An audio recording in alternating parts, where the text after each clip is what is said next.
po jako akawuwo.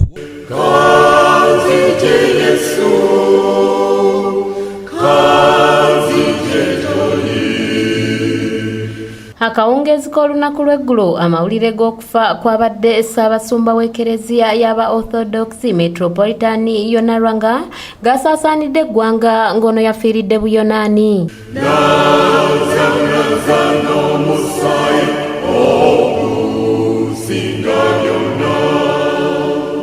Olunaku olwaleero abakkiriza bakedde kweyiwa kw'Ekereziya y'omutukuvu St. Nicholas Orthodox e Namuŋŋoona okusabira omwoyo gw'omugenzi yona lwanga.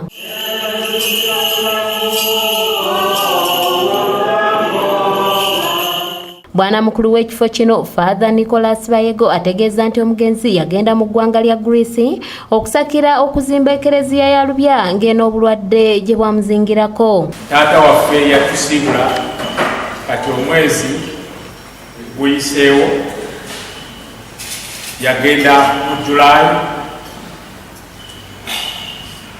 n'agenda ebuyonaani kugenda okumujjanjabako naye nga agenderedde ku kintu ekyali ekikulu ennyo ekyamu ku bwongo Eklesiya Cathedral ey'Erubya.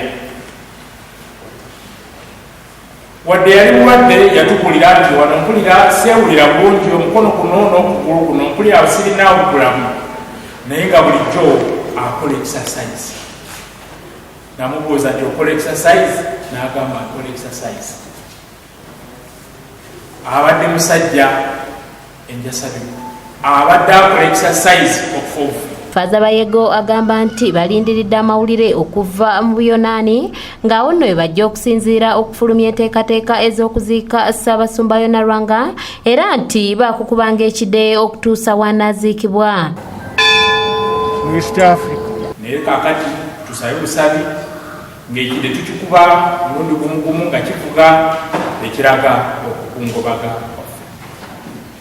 Mukama abeere nammwe, Mukama abagumye, Mukama atuwa amaanyi, Mukama atuwa obusobozi tusobole okuyita mu kiseera kino.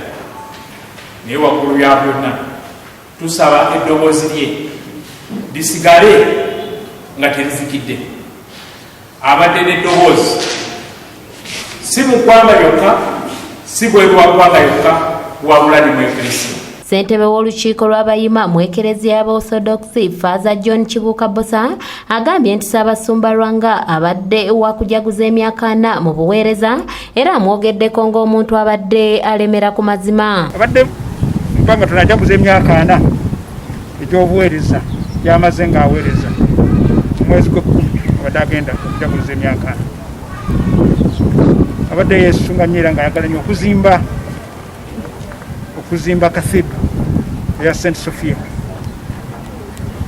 era ekyo agenza akitulekedde tulowooza nti n'omulabirizi anadde mu bigere bye ajja kuba ng'asobola bulungi okukirera atuleze nga bakabona naddala nze andeze mu ngeri yanjawulo. Bannayuganda abalala boogedde ku Ssaabasumba yona lwanga ng'abadde yettanira ennyo enkulaakulana omumalirivu era ayagala ennyo eggwanga lye ko ne Buganda. Omusajja gw'otapampingamu bigambo nti no ayogera ekintu kyawulira nga kinyigiriza omuntu wa wansi era ffe abamu naddala ffe abali ku ludda olw'obwa gavumenti tujja musubwa era ffe tugamba lwaki Katonda atwala abo balungi bokka. Bishop nga ffe abantu b'ekitundu kino yatulekera ekijjukizo ky'ettaka kwe twayise ekkubo eryo lye mulaba erya kolansi lyayitira mu ttaka lya Orthodox Mission.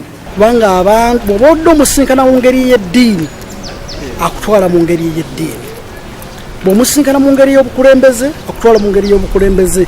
Obumalirivu, okwogera amazima n'okuwaayo obulamu bwe ng'abuulira ekigambo. Meeya w'eggombolola y'e Rubaga Mbeereze Zakia ategeezezza ng'omugenzi yona lwanga bw'afubye nnyo okulwanirira eddembe ly'obuntu. Nga bannalubaga ekikwe bwe twawulidde amawulire gano amabi g'okufa aga bishopu waffe abadde omuntu omulwanizi w'okulaba abantu abalamu emumanyi wano tuna eddwaliro Orthodox wano eddwaliro lye baateekawo liyambye abantu bangi nnyo.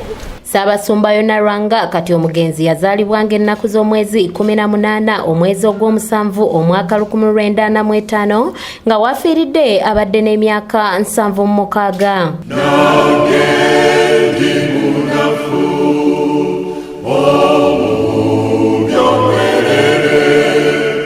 Kanyike Kevinizi yakusakidde eggulire lino ku lwa ABS Television.